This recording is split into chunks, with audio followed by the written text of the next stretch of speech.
Beyond Time, bab 843-844. Untuk melihat video selengkapnya, sahabat bisa kunjungi playlist yang telah Sabta Novel sediakan. Yuk mari, kita berimajinasi bersama dan masuk ke alur ceritanya.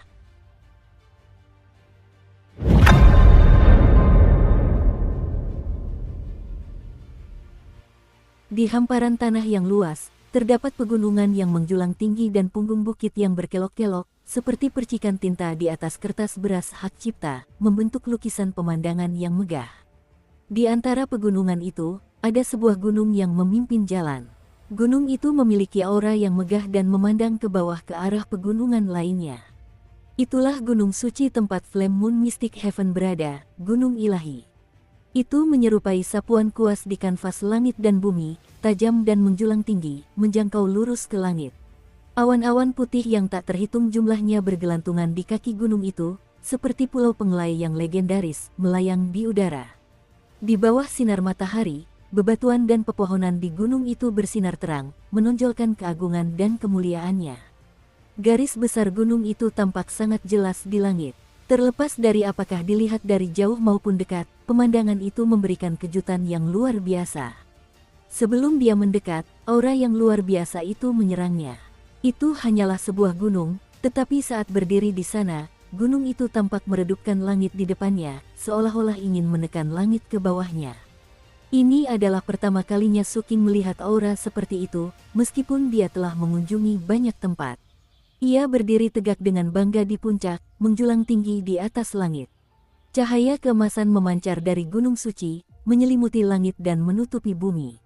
Apakah cahaya itu berasal dari dalam gunung itu sendiri atau dilukis oleh sinar matahari, masih belum pasti.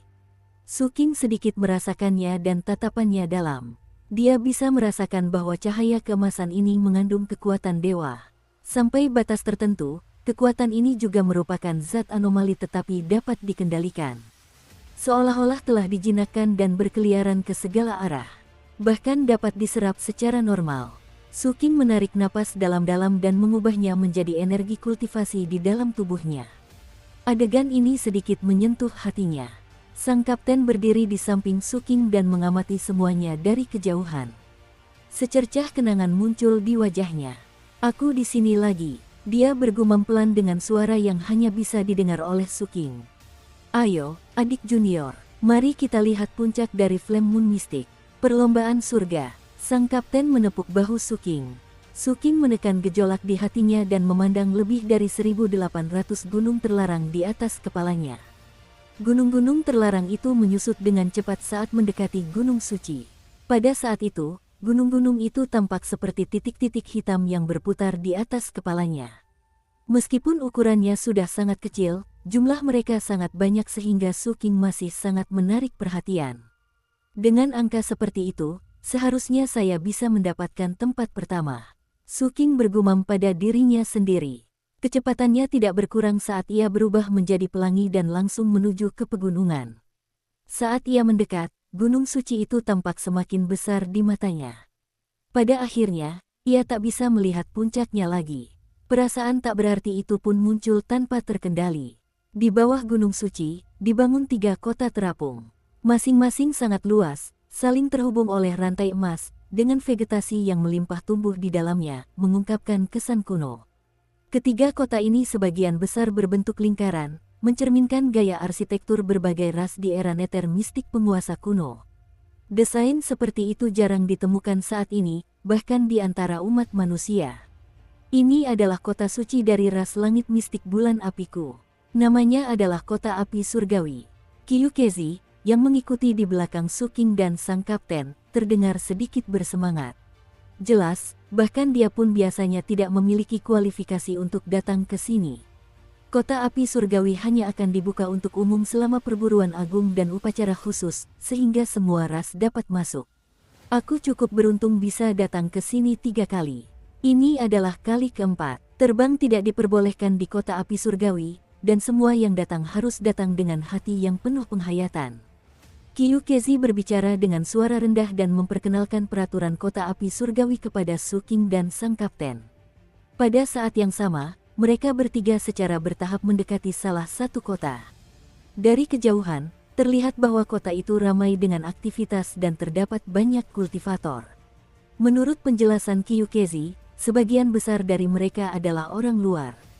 Para kultivator yang benar-benar memenuhi syarat untuk tinggal di kota suci sepanjang tahun sebagian besar adalah kultivator kuil.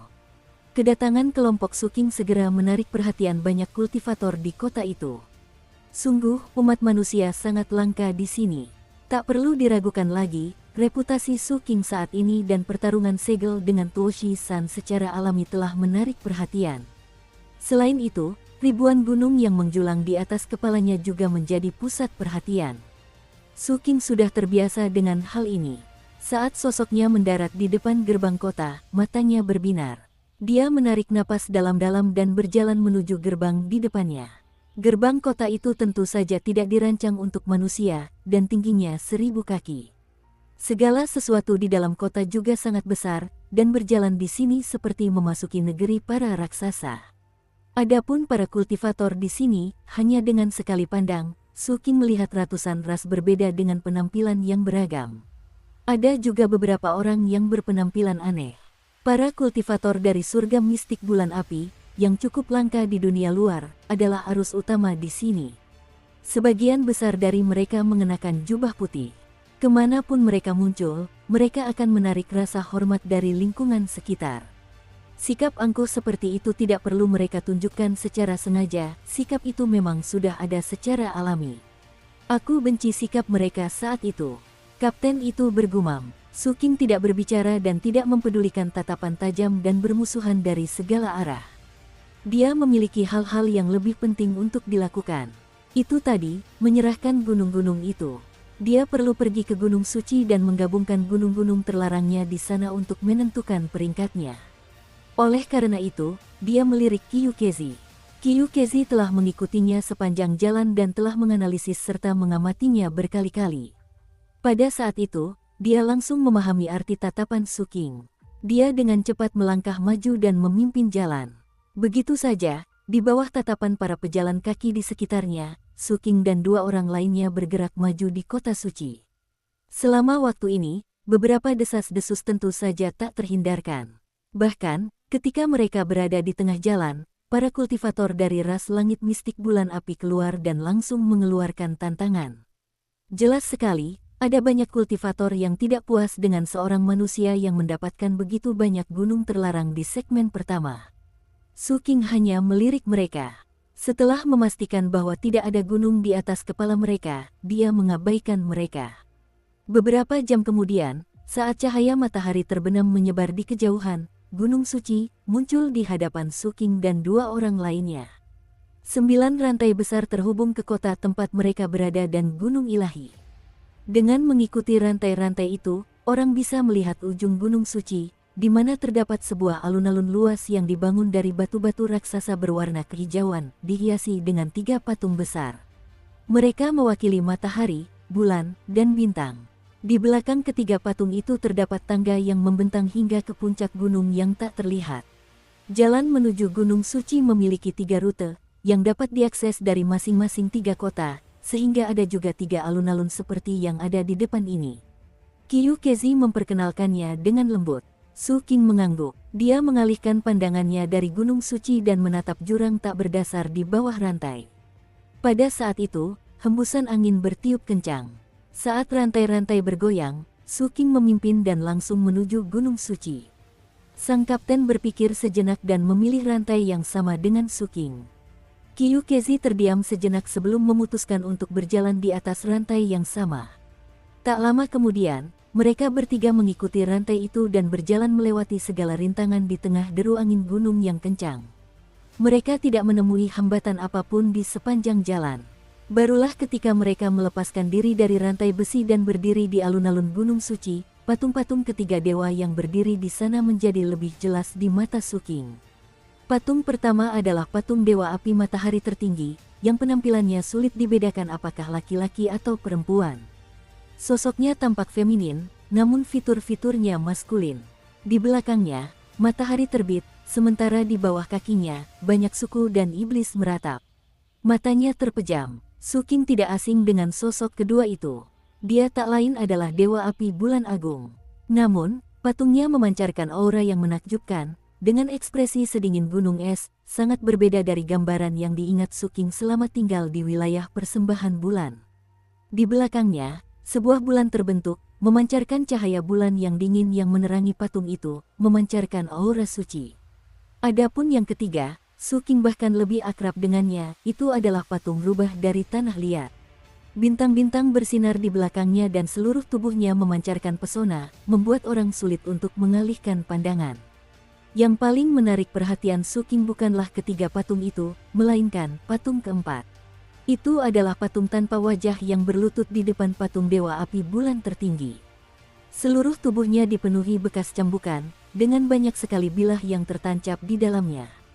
Dari kelihatannya, Dewa Api Bulan sangat membenci orang itu dan menghukumnya dengan membuatnya berlutut di sini selamanya dan menderita penghinaan. Melihat patung itu, sang kapten berkedip. Kyukezi, yang berada di samping, memperhatikan bahwa tatapan Suking tertuju pada patung keempat. Karena itu, ia buru-buru berbicara dengan suara rendah. Patung ini memiliki asal-usul yang misterius dan telah ada sejak lama. Ras saya menyebutnya Sang Penghujat. Legenda mengatakan bahwa dia menghujat Dewa Api Bulan dan melakukan kejahatan mengerikan. Dia tidak dapat diampuni dan dibunuh secara pribadi oleh Dewa Api Matahari. Setelah itu, tubuhnya terbelah menjadi tiga, masing-masing berlutut di depan salah satu dari tiga patung dewa. Hal itu digunakan sebagai peringatan bagi orang lain. Aku dengar kuil api bulan bahkan memiliki uraian tentang masalah ini dalam doktrin mereka. Bahkan, mereka memiliki festival khusus yang didedikasikan untuk mengutuk penghujat. Suking melirik kapten itu dalam diam. Sang kapten tidak menunjukkan perubahan ekspresi apapun. Ia bahkan memasang ekspresi serius seolah-olah sedang mendengarkan dengan saksama. Menyadari tatapan Suking, ia bahkan dengan penasaran melirik patung keempat yang berlutut di sana. Kyukezi tentu saja tidak bisa memahami pikiran Suking dan sang kapten saat ini. Karena itu, dia terus berbicara. Ngomong-ngomong, ada aturan lain di Gunung Suci dan 3 kota suci. Maksudnya, banteng tidak boleh muncul. Ini adalah pantangan. Aku juga tidak tahu mengapa ada aturan seperti itu, tetapi selama mereka muncul, mereka akan mati secara tragis. Bahkan, beberapa ras yang terkait dengan banteng hampir hancur oleh kuil api bulan selama bertahun-tahun. Suking menatap kapten itu lagi. Dukung terus channel YouTube Sabta Novel. Sang kapten menguatkan tekadnya dan terus menunjukkan rasa ingin tahu. Kyukezi berbicara lagi. Selain itu, mereka yang namanya mengandung, Niu, juga dianggap tabu di sini dan tidak boleh dikenal orang lain. Omong-omong, saudara-saudari Taois, tidak ada Niu dalam nama kalian, kan? Dalam perjalanan, dia mengetahui nama Suking, tetapi dia tidak banyak tahu tentang Chen Erniu. Dia hanya tahu bahwa Chen Erniu adalah kakak laki-laki Suking. Suking menggelengkan kepalanya dan menatap kapten itu lagi. Kapten itu terbatuk dan segera menggelengkan kepalanya. Kyukezi tidak terlalu memikirkannya dan hendak melanjutkan bicaranya. Dan, melihat ini, sang kapten akhirnya tak bisa berpura-pura lagi dan menatap tajam Kyukezi. Cukup basa-basinya, cepatlah mulai. Kenapa kamu banyak bicara omong kosong? Ada apa dengan orang ini? Aku bahkan tidak sedang membicarakannya. Kyukezi merasa sedikit tersinggung karena tiba-tiba dimarahi. Dia merasa bahwa dia hanya menyebutkan beberapa aturan tentang Gunung Suci, jadi mengapa hal itu menyebabkan gejolak emosi yang begitu hebat pada kakak senior Suking ini. Dia mau tak mau membuat beberapa tebakan. Namun, jelas, tidak peduli bagaimana ia membayangkannya, bahkan dalam mimpinya, ia mungkin tidak akan mampu memahami pikiran Chen Erniu. Namun, melihat ekspresi sang kapten semakin tidak ramah, Kyukezi buru-buru mengesampingkan pikirannya dan memimpin berjalan menuju tangga di belakang keempat patung itu. Saat melewati patung penghujat, Suking tak kuasa menahan diri untuk melirik beberapa kali lagi. Sang kapten mengusap hidungnya dan menatap Suking. Dia batuk dan mengirimkan indera ilahinya. Jangan lihat, King kecil. Aku tidak menyangka setelah bertahun-tahun, si kakek tua pembunuh tanpa jenis kelamin, Sun Flame, akan melakukan sesuatu yang begitu tercela. Ini sudah keterlaluan. Kapten itu mendengus. Suking tetap diam dan mengalihkan pandangannya. Ketika dia mendekati anak tangga dan jalan setapak di gunung, dia tidak bisa menekan keraguannya dan menyampaikan suaranya kepada kapten. Kakak tertua, apakah Dewa Bulan dan Dewa Matahari akan menyadari kedatanganmu ke sini dan menamparmu sampai mati? Alis sang kapten terangkat. Jika tidak, mengapa aku berani datang ke sini setelah mendapatkan kata-kata dari kitab batu tanpa kata? Jangan khawatir, aku punya rencana jitu. Sunflame sedang tertidur lelap, dan Moonflame telah menelan daging Dewi Merah dan sedang mencernanya. Adapun rubah genit itu, meskipun avatarnya telah terbangun, tubuh utamanya juga tertidur lelap. Selain itu, dia menyukai pertunjukan dan tidak akan mudah membongkar rahasia kita. Jadi, kita aman dalam perjalanan ini. Sang kapten menepuk dadanya. Su King menghela napas dan bersiap menghadapi kemungkinan kecelakaan. Setelah itu, dia menarik napas dalam-dalam dan berjalan menuju anak tangga di depannya. Saat ia menginjakkan kaki di anak tangga, tubuh Su King bergetar. Salah satu dari 1.800 gunung terlarang di atas kepalanya menghilang. Gunung terlarang berubah menjadi pelangi dan mendarat di Gunung Suci, menyatu dengannya. Pada saat yang sama, ketika gunung terlarang menyatu dengannya, Gunung Ilahi juga mengalami perubahan yang aneh. Orang bisa melihat bendera-bendera berkibar di Gunung Suci. Itu seperti daftar peringkat langsung. Dari bawah ke atas, tingginya sama dengan anak tangga. Warnanya berbeda dan totem yang disulam bermacam-macam jenisnya. Ukuran benderanya juga berbeda. Semakin tinggi seseorang berdiri, semakin besar benderanya dan semakin mencolok. Bahkan di kota suci, orang bisa melihatnya dengan jelas. Bendera terbanyak terdapat di kaki Gunung Suci. Bendera-bendera itu berjejer rapat dan berjumlah puluhan ribu. Ketinggian 100 anak tangga seperti batas daerah aliran sungai. Hanya ada sekitar 2.000 bendera di sana. Jika melihat lebih jauh ke atas, bendera yang tingginya setara dengan 500 anak tangga menjadi titik balik kedua. Hanya ada sekitar 300 bendera seperti itu. Bendera di puncak itu tingginya setara dengan 800 anak tangga. Bendera itu sangat besar dan menarik perhatian. Terlebih lagi, setelah diperiksa lebih teliti, dapat diketahui bahwa 70 hingga 80% bendera di atas 300 anak tangga adalah bendera dari Flame Moon Mystic Heaven. Di bagian bawah, di antara puluhan ribu bendera, terdapat satu bendera tambahan yang melambangkan gunung terlarang Su King yang menyatu dengan Gunung Suci. Itu adalah bendera merah. Ukurannya normal dan dihiasi dengan gambar gunung dan sungai, tetapi bentuknya seperti bendera yang robek. Warnanya merah seperti darah dan memancarkan rasa penindasan.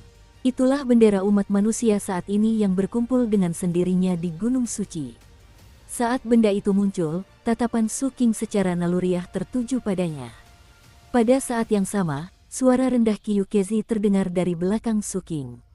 Tujuan akhir dari segmen pertama perburuan agung adalah menggabungkan gunung terlarang dengan gunung ilahi. Dengan setiap langkah, sebuah gunung terlarang akan menghilang dan membentuk bendera perlombaan. Bendera ras ini akan bergerak bersama para kultivator hingga gunung terlarang terakhir lenyap. Pada ketinggian yang sesuai, bendera ras ini akan berkibar tegak. Bendera-bendera di Gunung Suci ini hanya akan terungkap ketika gunung terlarang menyatu dengannya. Jika tidak, bendera-bendera itu akan tetap tersembunyi dari pandangan. Kyukezi juga melangkah ke anak tangga pertama. Saat gunung terlarang di atas kepalanya menghilang, sebuah bendera surga mistik bulan api muncul di Gunung Ilahi. Dalam keadaan normal, gunung terlarang dapat melewati segmen pertama dan memenuhi syarat untuk memasuki segmen kedua perburuan agung.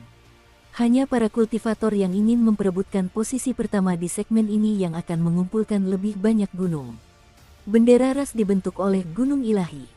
Gunung itu dapat secara otomatis menggambar bendera unik dari berbagai ras sesuai dengan karakteristik mereka. Kyukezi menjelaskan dengan suara rendah. Su King mengangguk dan mengalihkan pandangannya dari bendera umat manusia. Kemudian dia berjalan menuju anak tangga kedua. Begitu dia menginjaknya, gunung lain di atas kepalanya menghilang. Bendera pegunungan dan sungai merah juga bertambah besar. Begitu saja, Su King berjalan selangkah demi selangkah hingga sampai di anak tangga ke-100. Dukung terus channel YouTube Sabta Novel. Berdiri di sini, bendera pegunungan dan sungai merah sudah menjadi sangat besar. Di antara banyak bendera, bendera itu juga terasa mencolok. Namun, seiring dengan semakin besarnya bendera perlombaan, sensasi kehancuran yang terpancar dari pegunungan dan sungai di bendera tersebut menjadi semakin jelas dan kentara. Bahkan, terlihat banyak sekali mayat, yang menunjukkan parahnya kerusakan yang terjadi. Su Qing tak kuasa menahan diri untuk menatapnya lagi. Setelah sekian lama, ia mengalihkan pandangannya dan mengangkat kepalanya untuk melihat bendera-bendera berbagai ras di atas. Kemudian ia melanjutkan berjalan dalam diam. 200, 300, 400. Saat ia mencapai anak tangga ke-500, ada puluhan ribu bendera di bawahnya. Sedangkan bendera di atasnya, jumlahnya tidak banyak. Langkah-langkah yang sering dilakukan tersebut menyebabkan bendera-bendera di Gunung Suci dikibarkan dalam waktu yang lama. Selain itu, bendera ras manusia yang berwarna merah terus berkibar dan membesar, sehingga mustahil untuk tidak menarik perhatian. Bahkan lebih banyak kultivator kota suci yang memperhatikan pemandangan ini. Meskipun banyak kultivator bulan api telah siap secara mental, gelombang tetap muncul di hati mereka ketika mereka melihatnya sendiri. Itu Su Qing. Sebelumnya, aku melihatnya menuju ke arah Gunung Suci. Sombong. Manusia sungguh-sungguh mengibarkan benderanya setinggi itu dalam perburuan agung surga mistik bulan api kita. Sungguh menyedihkan bahwa orang-orang pilihan surga itu tidak menyerangnya. Bahkan Tuo Shi-san hanya berkompetisi dalam hal penyegelan. Jika tidak, bagaimana mungkin manusia ini begitu sombong? Saat para kultivator surga mistik bulan api di kota suci menjadi marah dan bermusuhan, Su Qing telah berjalan sampai ke anak tangga ke-500 Gunung Ilahi. Berdiri di sini, ia dikelilingi awan. Saat awan-awan itu berlama-lama, hanya sedikit bendera yang berkibar di atasnya. Saya masih bisa berjalan lebih dari 1.300 anak tangga. Su Qing bergumam. Dengan gerakan tubuh yang cepat, ia bergerak naik dengan anggun. Tak lama kemudian, ia mencapai ketinggian 600 atau 700. Ketika ia berdiri di anak tangga bendera tertinggi, ia tidak berhenti sama sekali dan langsung melewatinya. Bendera merah dari perlombaan itu melampaui bendera Flame Moon Mystic Heaven dan langsung menjadi bendera tertinggi. Terlebih lagi, saat Su Qing bergerak maju, bendera itu terus naik. Langkah ke-900, langkah ke-1000. Dia ngebut sepanjang jalan. Pemandangan ini disaksikan oleh semakin banyak kultivator Flame Moon Mystic Heaven. Mereka memandang bendera pegunungan dan sungai berwarna merah yang terus naik dan semakin besar. Hati mereka bergejolak dan rasa malu menjadi semakin intens. Sebagai ras unggul, sebagian besar kultivator di surga mistik bulan api merasa bangga, tetapi semakin kuat rasa bangga mereka, semakin besar pula frustrasi batin yang mereka rasakan saat ini. Terutama ketika menyaksikan bendera umat manusia berkibar, bukan hanya kultivator biasa, tetapi bahkan para petinggi alam bulan api di 3 kota suci pun mengangkat kepala mereka dan memandang bendera gunung dan sungai di Gunung Suci. Ekspresi mereka semua berbeda. Salah satu dari mereka tak lain adalah tokoh penting dari ras bulan api yang sebelumnya berada di istana di zona terlarang. Dia memandang Su Qing di Gunung Suci dan merasakan permusuhan dari para kultivator rasnya. Senyum merekah di wajahnya. Waktu berlalu dan ketinggian bendera pegunungan dan sungai masih terus meningkat dengan cepat, 1.200 langkah, 1.400 langkah, 1.600 langkah. Ini berlangsung hingga di atas awan, pada ketinggian 1.873 anak tangga, bendera gunung dan sungai berwarna merah berkibar tertiup angin, benderanya berkibar sejauh 10.000 kaki, memimpin jalan, menonjol dari semua yang lain. Perasaan menekan kerumunan itu sangat intens. Ini adalah peristiwa pertama yang belum pernah terjadi sebelumnya. Ini adalah kali pertama dalam seluruh perburuan agung selama bertahun-tahun yang tak terhitung jumlahnya dalam ras surga mistik bulan api. Umat manusia akan menjadi yang pertama di segmen pertama. Begitu bendera itu sepenuhnya dikibarkan, ketiga kota suci itu terdiam. Tatapan tak terhitung jumlahnya tertuju pada Gunung Suci dan mendarat di bendera pegunungan dan sungai berwarna merah. Su Qing juga menatap bendera itu. Ekspresinya sedikit linglung dan dia tidak bisa menggambarkan apa yang dirasakannya. Setelah beberapa saat, dia mengalihkan pandangannya dan berjalan turun selangkah demi selangkah. Dalam perjalanan menuruni gunung, ia samar-samar mendengar keributan dan hiruk-pikuk dari dunia luar. Su Qing tidak mempedulikan hal-hal itu. Dia menuruni tangga dan berjalan ke sisi kapten. Kapten tersenyum pada Su Qing. Bagaimana rasanya berdiri di sana? Su Qing menoleh dan memandang Gunung Suci, sambil menggelengkan kepalanya. Sayang sekali saya tidak mencapai puncaknya. Kapten itu tertawa terbahak-bahak. Cukup sudah. Ini sudah memicu permusuhan dan rasa jijik dari semua ras di surga mistik bulan api. Lagi pula, ini sama saja dengan menancapkan bendera di gunung suci mereka. Tujuan para petinggi ras langit mistik bulan api telah tercapai.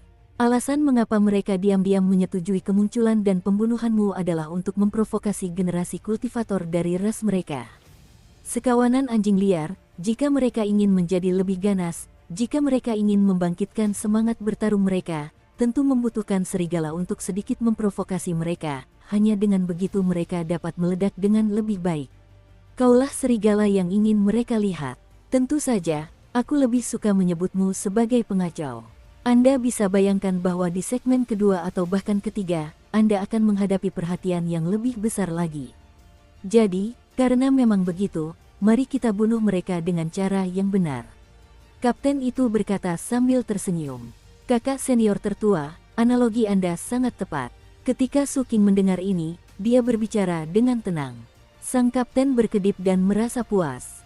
Ia juga merasa bahwa analoginya sangat tepat. Ayo pergi. Aku baru saja bertanya pada burung pipit kecil itu. Kita akan beristirahat setelah ini dan menunggu segmen kedua dimulai. Selama periode ini, kita harus mencari tempat menginap. Namun, harga di sini terlalu tinggi dan tidak sepadan. Untungnya, perlombaan surga mistik bulan api menyediakan tempat tinggal gua gratis bagi semua peserta perburuan agung. Kita bisa tinggal di sana untuk sementara waktu. Akan sia-sia jika kita tidak memanfaatkan kesempatan ini. Selain itu, segmen kedua mirip dengan apa yang saya duga. Berburu di wilayah pegunungan dan laut. Sang kapten menjilat bibirnya.